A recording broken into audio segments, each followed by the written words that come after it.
Say, never mind the commercials, mate. Oh, enough of the spin, span, spell, and the hern. Give us a magic lantern lecture on this week's show. As you will, sir. Ladies and gentlemen, on inserting the first color slide, we perceive the title to be The Great Nadger Plague.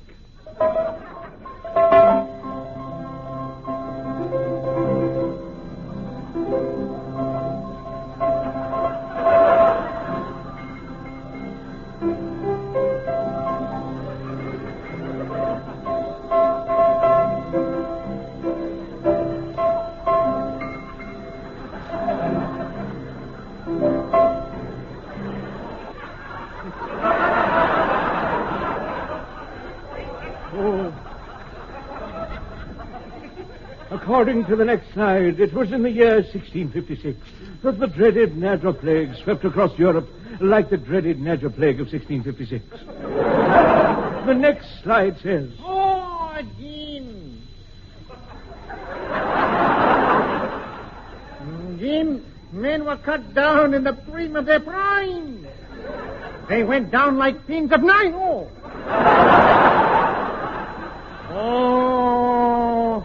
Hera! Oh, O'Hara! O'Hara! You say O'Hara. Out of here you go. O'Hara. We present a musical lantern slide which follows immediately.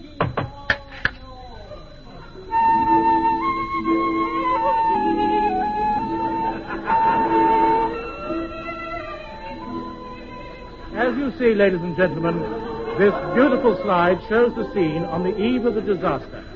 The Stidley tomb of Lord Goon's country of Coos at Ninfield in the county of Sussex. The year 1656, or, for our regular customers, at the reduced rate of 1537.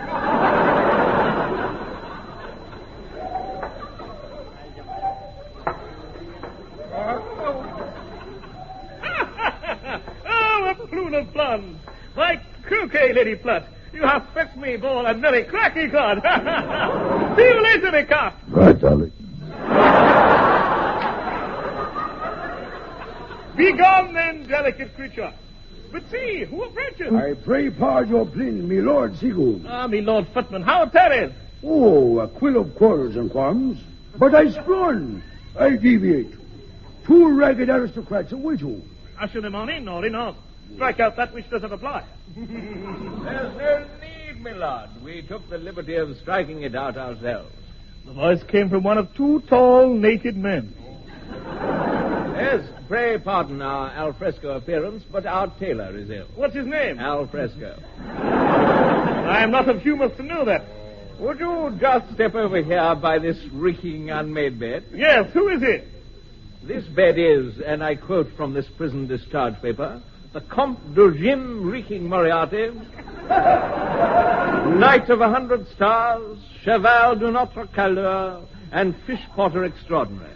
Ah, Lord Goon, you're humble. You're revolting. What? And now, I thought, allow me to introduce myself. Moriarty, announce my name. Certainly.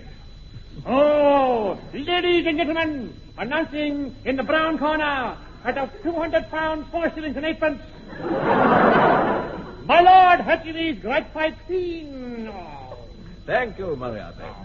Neddy, we come from France seeking the hospitality for which the English are so ill-famed. My Lord! You couldn't have come to a better place. We could have, but we didn't have the money. You jest, deface. You're just a Charlie. Yes.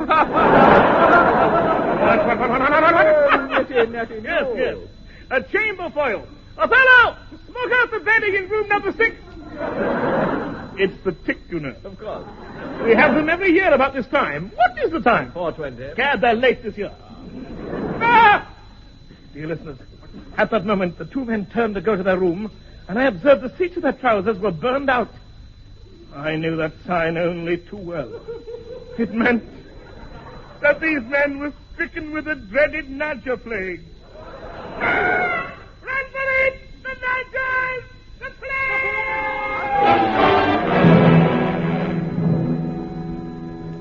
Listeners will no doubt be puzzled at Seagoon's terror on seeing a pair of burnt-out trouser seats. To find the explanation, I will insert another coloured lantern slide which shows the good people of Ninfield assembled in the Corn Exchange.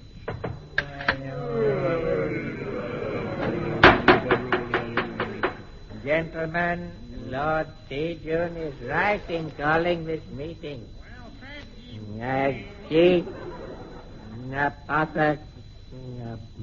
Apothecary of Ninfield, I have been studying the humours of the trousers for many years.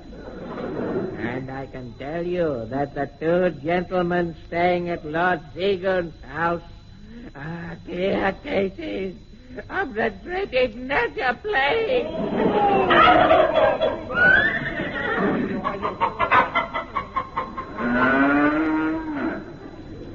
Citizens of Ninfield, I must warn you, beware the moment the seat of your trousers start to burn. And you've got it. Oh, tell me, sir, how can we avoid catching this dreaded malady? There is no cure, Jim, but there is a preventative measure. Oh! As the disease only strikes the seat of the trousers, it is best that we desist from wearing any. Oh, heroes and horrors! But wouldn't it not be unwise for the men of Ninfield to walk abroad without their nether garments? Remember, there's a hard frost in the morning. He's right. We can't risk damage to our crop.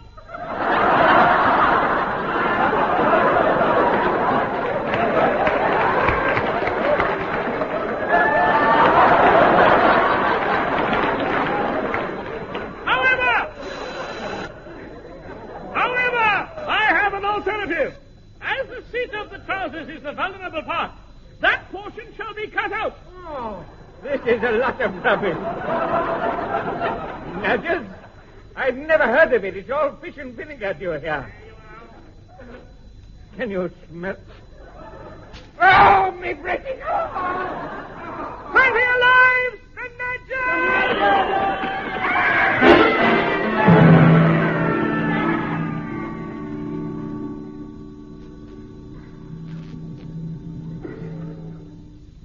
Dear viewers, as you'll observe on this lantern slide, Lord Bloodnock had indeed been stricken by the Nadgers. Now, here on the next slide, you see the men of the village filing past Dr. Crun to have the seats of their trousers removed. Oh, mind how you go, Dr. Crun.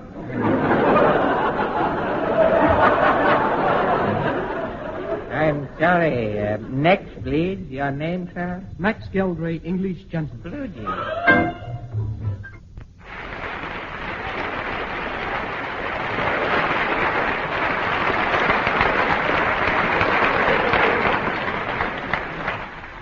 That was Max Geldray, BBC contract artist, now under the threat of death. However, with the seat of his trousers removed, he can now face the world with a smile. And now, the Nadger plague, coloured slide number 4.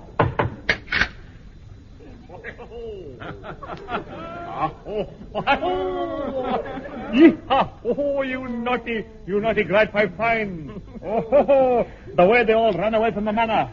Eh? Yes, that was a brilliant idea of mine that you thought of. What? Burning those fake Nadger holes in our trousers. Ah. Now, put on that lantern slide of Lord Seagoon's treasure chest. Right. There. What a beautiful picture. Isn't it? I can't get the chest open. Well, try this lantern slide of a bunch of keys. Oh, voila. They all fit perfectly. And look what's inside. A lantern slide of £4 7 shillings in coppers.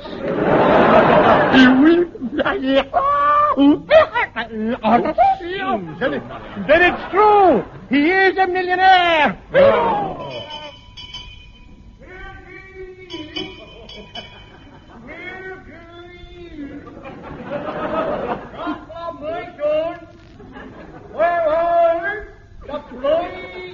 The plague hasn't come to Ninfield.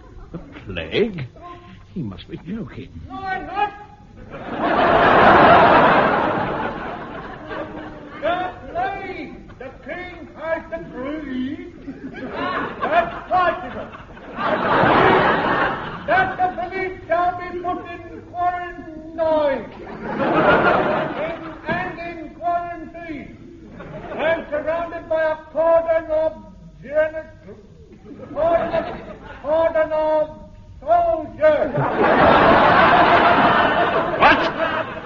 get out of here. Cat! Just as the listeners already know, Finn and Moriarty in fake Nadger trousers have made off with my entire fortune in coppers. Pausing only for an English summer. I'll leap on my favorite island.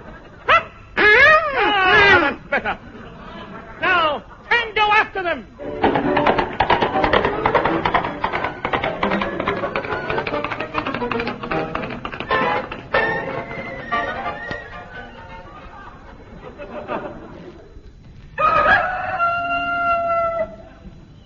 We included that recording of a cockerel for people who like that sort of thing.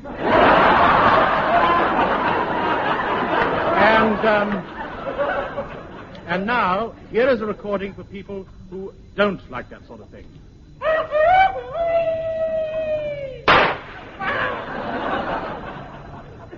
If listeners will stand on their beds and face north, they will be able to see a portion of the ensuing lantern slide, which shows a sentry on duty at the Nadger-ridden village of Ninfield. Oh, take us there.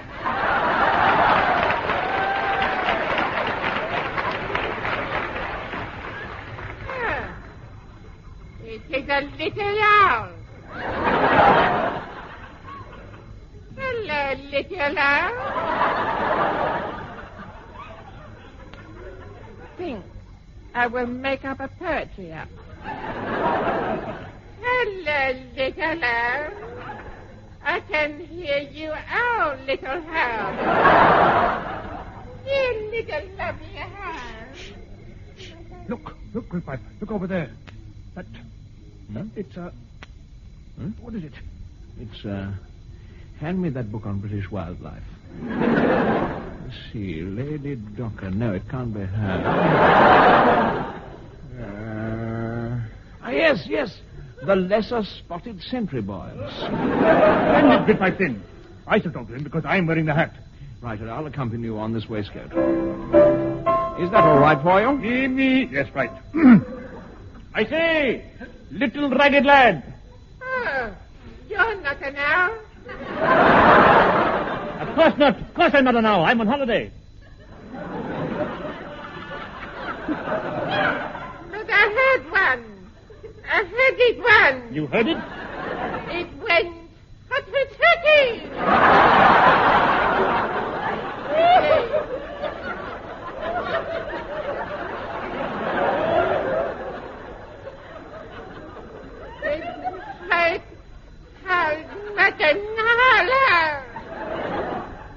Quel brilliant impression. Tell me, little lad, can you do an impression of a sentry fast asleep? Yes, I can, yes. Yes?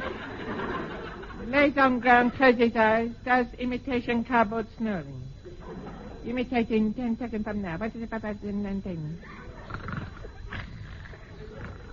Listen, All right. I'm imitation now. Oh, he's not finished. Right. All clear, Grillpipe. Let's go, Paul. No! Good heavens! A piece of knotted string asleep at his post! Get up, you rotten twine!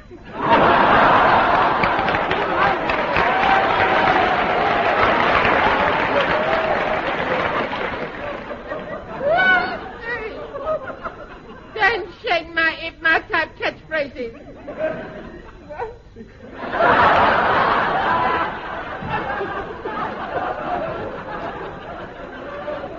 Stop shaking me. You'll shake my nuts off.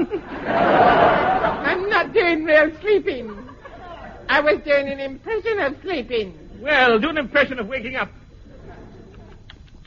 Hello, Mum. What's the breakfast?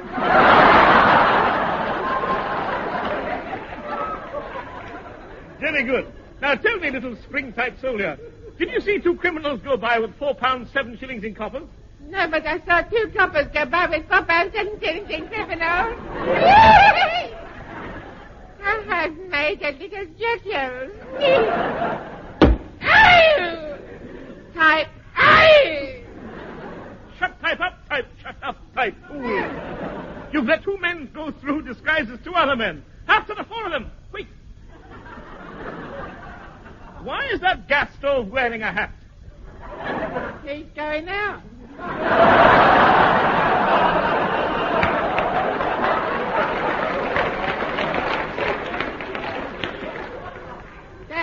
Eccles is Eccles. Sprin, spran, splon.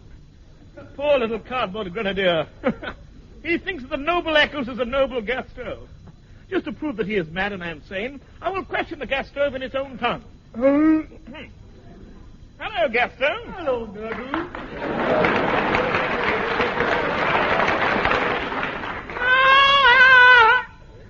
No, it's true. Eccles is a gas stove. Tell me, Eccles, what's cooking? What's cooking? I don't wish to cook that. Get out of my oven. Hey, I mean, how did this fate befall you? Well, Naddy, you know you about another place. While he was mumbling, I read an amazing story. Seemingly, as Eccles had no trousers, he could not avoid the plague by having the seat cut out, and had therefore swallowed a witch's magic potion, which had changed him into a gas stove, thus making him immune to the plague. This has given me an idea. I will hie me to the witch. Eccles, lead the way, but first, an impression of Ray Ellington. That's easy.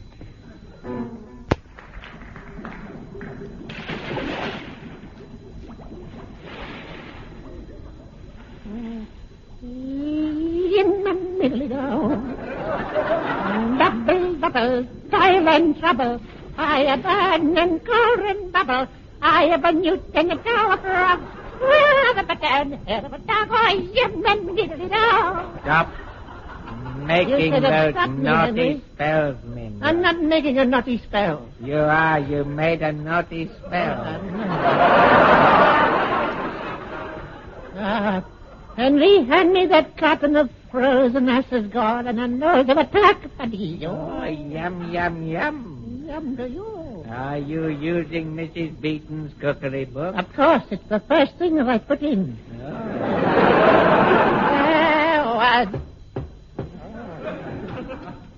The door was opened by an elderly cupboard with the drawers open. Yes, I'm just putting some clean newspaper in. Yes, I understand. Some of my best friends are cupboards. Oh, did you want me, young Welsh buddy? Mistress Bannister, are you the witch? Only part-time, bud. See, the dear may don't recognize me. I didn't recognize you myself. You've aged so much. You're no. Don't you talk to me like that. Go on, cousin. I'll know him. Never. I caught him as he fell. Mistress Bannister, I want a magic potion that will change me into some inanimate object. You mean you're not one?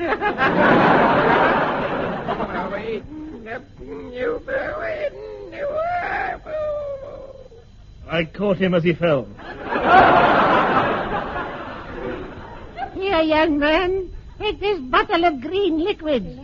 Drink it when your powder's running low, and then you'll be transformed into any object you want, buddy. Oh. Thank you, ma'am. Here's my personal unsigned plasticine A-I-O-U. Thank you. And here's a tip, buddy. Grip my pin and Moriarty are on their way to the Green Sailor's Inn. Oh.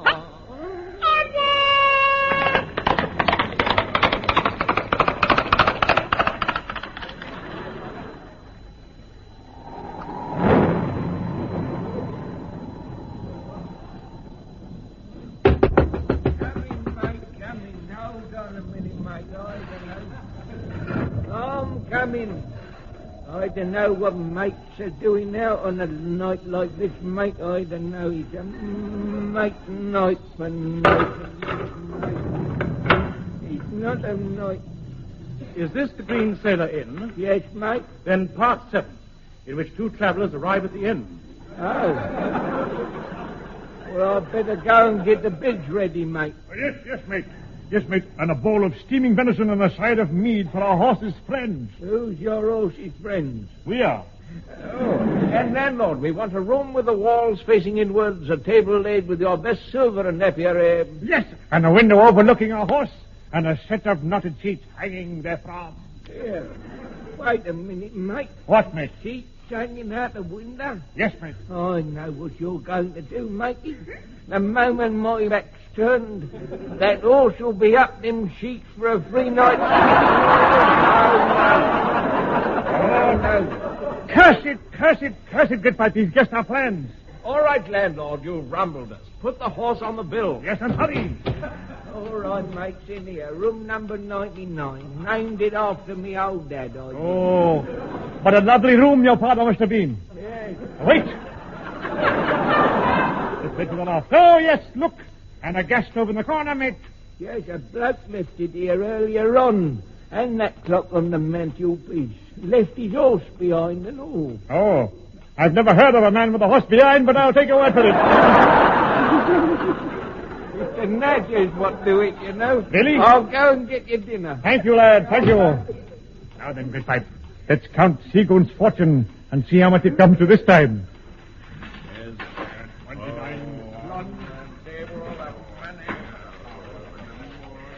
Hello, listeners. Hear that ticking? Yes. That clock on the mantelpiece was none other than I, Nettie Seagoon. I had drunk the witch's magic potion and been transformed into an 8-day all-weather clock with device for waking you up with a cup of tea. Now I must maintain the deception. Dong, dong, dong, dong. Dong, dong, dong, dong. Dong, dong, dong, dong. Dong, dong, dong, dong. Dong. Dong. Dong. 3 o'clock? My watch says 4. Dong. What? It's nonsense. I make it 7. Dong, dong, dong. There's something strange going on in this room. That clock's slow. I'll wind it up from behind. Don't you dare touch me or I'll strike! Oh! That clock spoke! It's witchery! Run for it! Oh!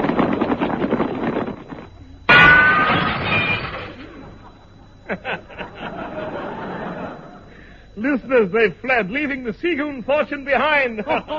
Listeners, they fled me with a Seagoon. Shut up, Gasto! Now to change into human form again. Hand me the magic potion. I can't move. I'm a gas stove. Well, change back to Eccles.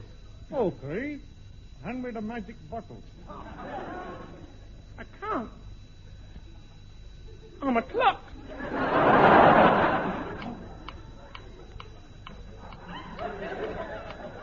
And that, dear listeners, was 300 years ago. To this day, there is a room in the Green Sailors Inn available for travelers complete with gas stove, clock, and £4 7 shillings in coppers. Good night, Charlies, everywhere.